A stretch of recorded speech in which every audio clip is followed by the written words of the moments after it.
18 নম্বর প্রশ্ন বলছেন, বেতরের সালাত আদায় না করলে কি গুনাহ হবে? বেতরের সালাত আদায় করা ইমাম আবু হানিফা রাহিমাহুল্লাহর মযহাবে ওয়াজিব, আর ওয়াজিব ছুটে গেলে গুনাহ হবে। তাহলে হানাফি মযহাব। অন্য অন্য মযহাবে ওয়াজিব নয়, কারণ তাদের কাছে ওয়াজিব আর ফরজে কোনো পার্থক্য নেই।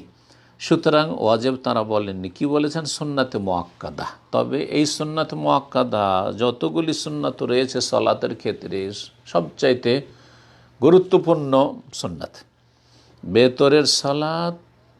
জি, এমনকি ফজরের যে 2 রাকাত সুন্নাত তার চাইতে বেশি গুরুত্বপূর্ণ।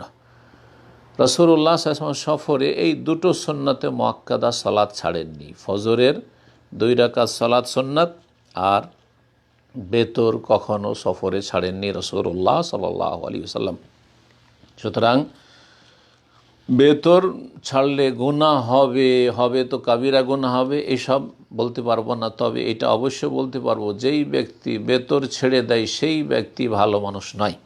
ইমাম মালিক রহমতুল্লাহ আলাইহি বলেছেন যে ফাইন্নাহু রাজুলু সু, যেই ব্যক্তি বেতর ছেড়ে দেয় সেই ব্যক্তি খারাপ মানুষ, ভালো মানুষ নয়। সে খারাপ মানুষ, ভালো মানুষ নয়।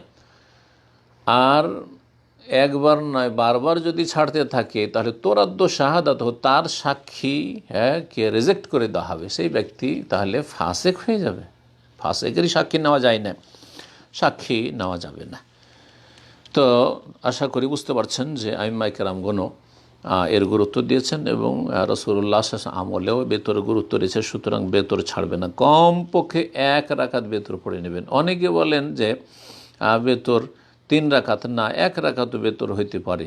আবার অনেকে বলেন, যেমন হাম্বলীরা, যে অনেকেই যে 2 সাফা জোড়া পড়ার পরে 1, এটাও কোনো জরুরি না, যদিও সেটা উত্তম, কিন্তু শুধুমাত্র 1 রাকাতও বেতর কেউ যদি পড়ে তো ইনশাআল্লাহ তাআলা এটা আদায় হয়ে যাবে। 4 রাকাত ফরজ পড়ে সুন্নাতে রাতে বা হয়তো পড়লো না তাড়াহুড়াতে, 1 রাকাত শুধু বেতর পড়লো, ইনশাআল্লাহ তাআলা তার এই বেতরের গুরুত্বপূর্ণ সুন্নাতটি আদায় হয়ে যাবে ইনশাআল্লাহ, এবং তিনি ভালো মানুষের বা ভালো মানুষদের অন্তর্ভুক্ত হবেন।